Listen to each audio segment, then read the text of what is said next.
কি আবার কি শুনতেছি দেশে এগুলা? আমাদের আফা নাকি বলে পদত্যাগ করে না।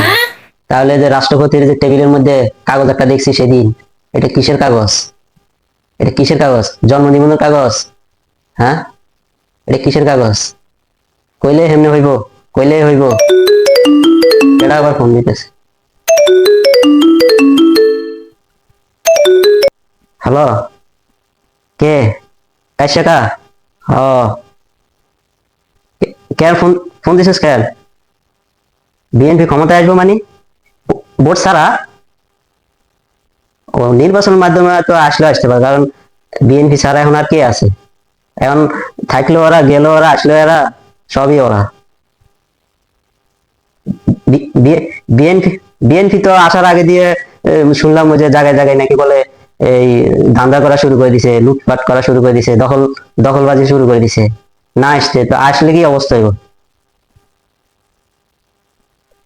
শুন, শুন, ওই ধানের শীষের বলে দিস যে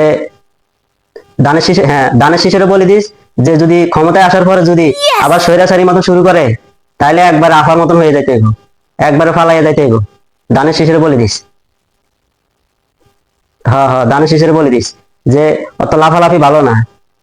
যদি শিক্ষা না নেয়, তাইলে তাইলে আপাত গেছে দিল্লি, ধানের শীষ যাবে গা একবারে মিয়ানমার। অং সাং সুশীল লাগে ফাড়াই দিব একবারে। হ্যাঁ হ্যাঁ, আচ্ছা তুই কই দিস। হ্যাঁ, হ্যাঁ, বিএনপি রে কই দিস এগুলা। আচ্ছা, আচ্ছা, রাখ, রাখ, আমি ভিডিও করতেছি একটা, রাখ। আরে রাখ, ডিস্টার্ব করিস না আমার। রাখ, রাখ। ওকে, ওকে। খালি খবরাগল আসে। এখন নাকি বলে বিএনপি ক্ষমতায় আসবো। বিএনপি ক্ষমতায় আসলে তো আর ঝামেলা।